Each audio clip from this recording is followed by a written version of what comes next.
Starting a business isn't just about becoming the next Silicon Valley unicorn. I think that one of the powers of building software, starting SaaS companies, is about creating freedom. Imagine you had an extra $2,000, $4,000, or even $10,000 a month in your budget to cover your mortgage, maybe a car payment, daycare, or maybe in your life it covers a lot more than that. There is no more profitable business that I know of than B2B SaaS. I'm Rob Walling. I've built and sold a handful of companies. I've written 5 books, and I've invested in more than 210 SaaS startups.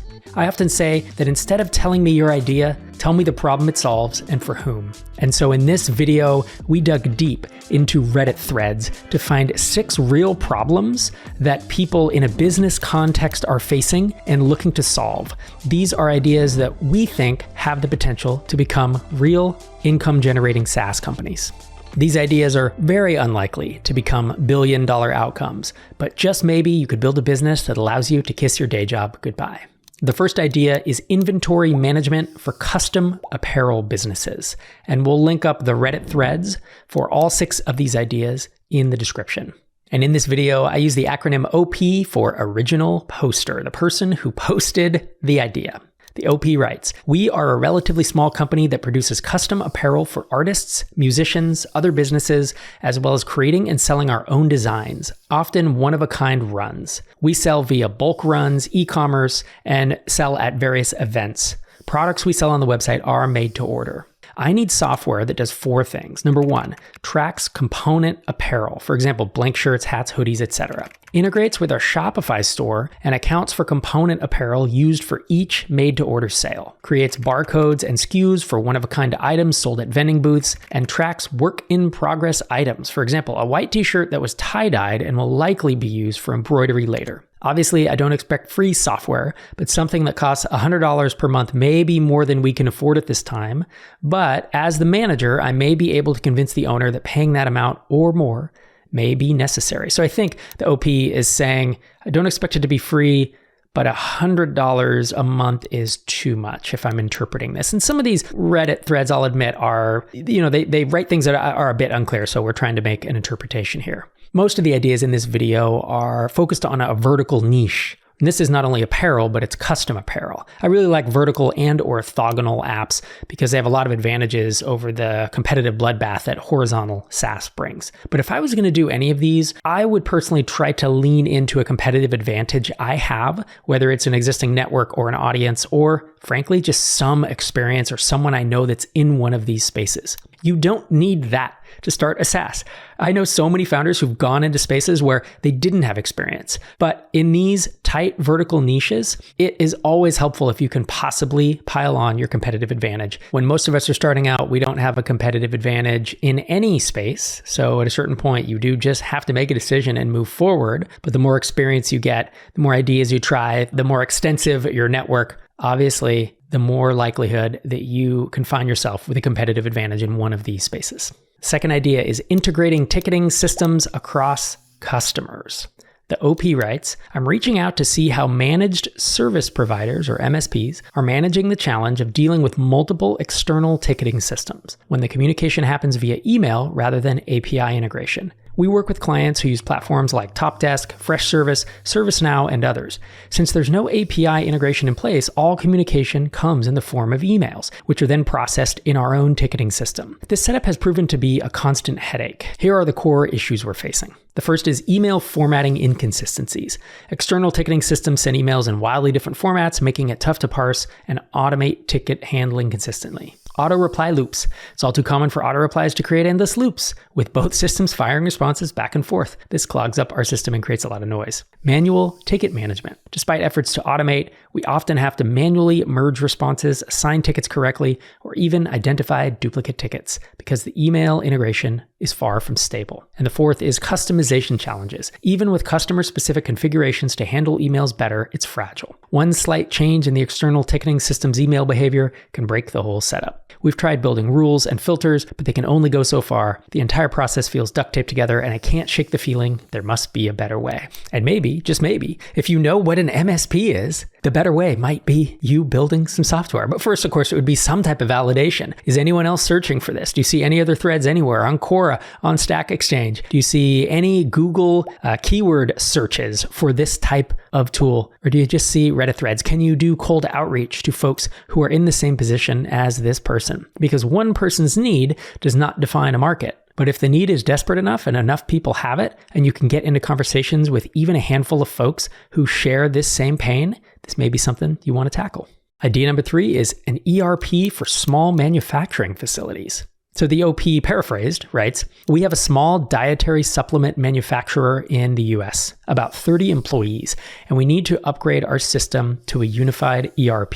We manufacture things like you would see at GNC, health pills and electrolytes. So it's like vitamin stuff. We use a system of QuickBooks and lots of spreadsheets and some third-party apps, but managing them and syncing them, even with automation, is too much. There aren't the software controls or permissions available to know when someone has done something accurately or at all. So that's one main reason for going the ERP route. Some of the pain points are traceability. Every ingredient that comes in needs to be traced all the way through what it's used in and to whom it gets shipped to. Number 2 is change order requests to work orders. Number 3 is accurate costing with regards to loss yields and scrap. And the 4th is processing adjustments. For example, adding flow agents and manufacturing processing aids and accounting for that due to ambient environmental conditions. I'm looking for ERP recommendations. I was considering Business Central, either through a Microsoft partner or the Appian build-ons, but I'm just not sure if that's the right fit. And the OP goes on to write some concerns they have about existing options. And they wrap up with, it's important to have APIs for us to be able to extract data for business intelligence and other automations with third-party tools, and to share across Shopify and other custom ordering portals we created for clients. It's not the sexiest business, but I like really boring B2B SaaS because most people don't want to get into it and you can charge a lot for it. I've never built an ERP. I've never used an ERP, but I know what one is. And if you want to get into this type of space, the big upfront task would be to do some type of validation. You start with your 2-hour validation of research online, looking at keyword tools, looking at all the places that people hang out. Does anyone else have this type of problem? Then think about your 20-hour validation, which is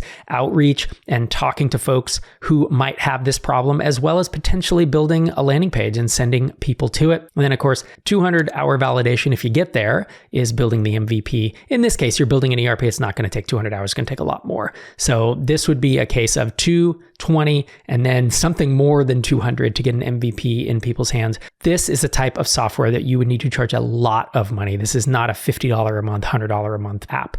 You're going to need to be really digging in. You're going to be thinking 10, 20, 40K a year to provide this level of sophistication and power that this OP is looking for. And if you look at any of the competitors the OP mentioned, they're all very, very expensive. If you're not quite ready to build a standalone SaaS like an ERP, here's something you should consider: building a marketplace app. I recently sat down with Sneer Alayoff, who launched 4 apps on the Monday.com marketplace. And within a year, he's already at $30,000 in monthly recurring revenue. In our conversation, he broke down his exact process for finding and validating these micro SaaS ideas. You've heard me talk about this before. App marketplaces make fantastic first businesses because you're not starting from zero since you've got a built-in customer base. Take Monday.com, for example. They've got over 225,000 customers across more than 200 industries, and 90% of their large paying customers have at least one app installed. If you aren't familiar, Monday.com is a multi-product platform that runs all core aspects of work. Business owners and teams of all sorts use it to streamline their work using their work management, CRM, service, and dev products. If you want to follow Sneer's path, Monday.com has put together this detailed ebook that's essentially your customer research playbook. It breaks down their core user groups, typical job titles, specific pain points, and how these customers are actually using the platform. It's basically months of customer research handed to you on a silver platter. To grab your free copy, just head over to the link below, fill out a quick form, and sign up for your developer account. Big thanks to Monday.com for sponsoring this video. Now let's dive into our next idea. Idea number 4 is client portal for a retail in-person business, brick and mortar. The OP writes, I need a software platform or website integration that allows us to solve a few things for our customers. Mainly the customer experience and satisfaction from having a one-stop shop for their order or service they want. We don't have inventory. Everything we sell is custom ordered. 1 to 1.5 years out is not uncommon. Items are sourced from all over the globe and sold in the US. We also offer consulting services to clients in the same field. This requires deliverables. The client portal should have, and the OP writes a lot of bullets. I'll read the first 3 or 4, but you can reference the post if you want. The first one is a login portal with order or service details.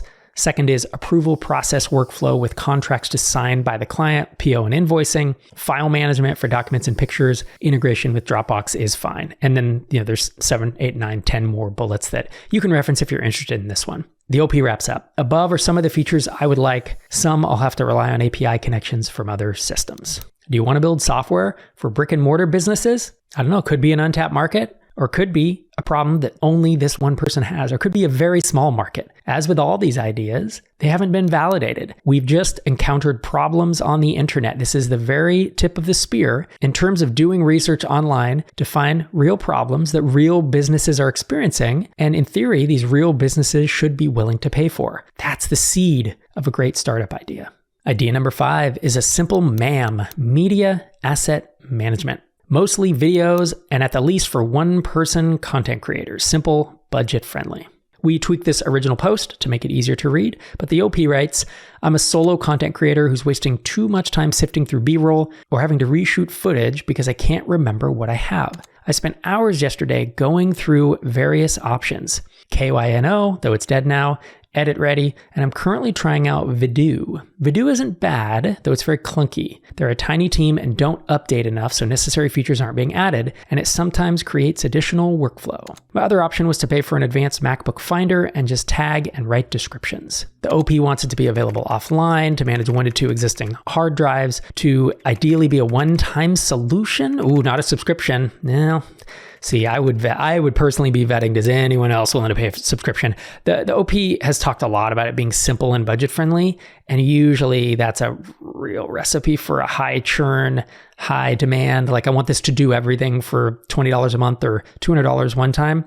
It's tough. So I'm honestly not a huge fan of this idea, but we obviously want to surface it so you can see the kinds of things that are available out there and the problems that people are looking to solve. And I have one more idea for you. But before I get into that, if you're wondering how to find and validate SaaS ideas, you should check out the SaaS Launchpad. It is the best course I've ever created. It's more than 9 hours of in-depth lessons covering the entire journey from idea conception to product launch. You can get a free sample module. It's 28 minutes of content called the DNA of a great SaaS idea to just get a little taste of how good this course is.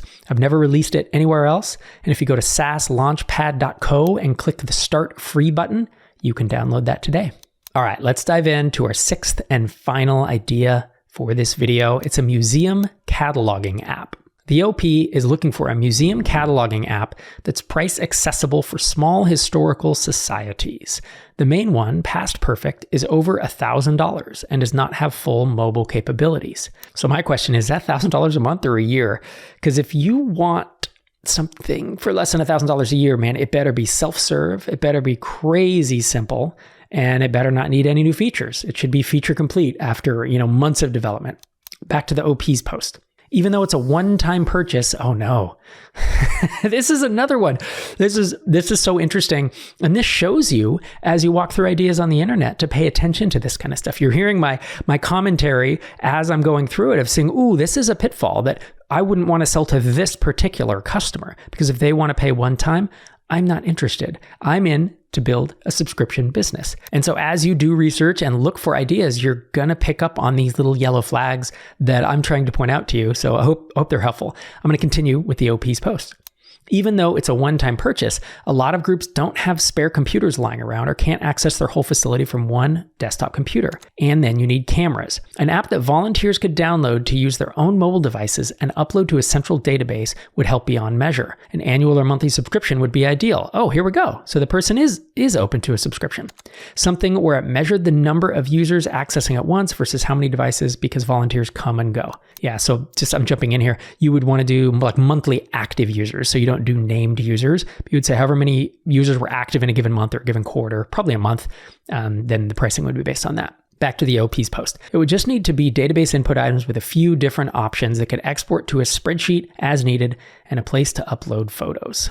Skipping down to the end, Past Perfect is the most affordable, reputable, professional-grade software. Top-level institutions seem to have custom IT solutions. There's a few other pieces of software on the market, but the last one I saw quote for had a package in the $3,000 to $5,000 range, which is about double the discretionary spending budget at most places I've volunteered. If an affordable solution exists, it's not being marketed well to small and medium nonprofit history organizations. Obviously, this is pretty niche, but according to the American Association for State and Local History, there's between 3,000 and 4,500 historical society museums spread across the US. As always, your mileage may vary. Do more research, but it's interesting that this person actually went from one time to saying, I'd be willing to pay a subscription. I hope you enjoyed my walkthrough of those ideas today that we found out in the wild on the internet. And I hope you'll like and subscribe if you enjoyed the video. If you're interested in learning how to find more SaaS ideas like these, go watch this next video. Thanks for watching. I'll see you next time.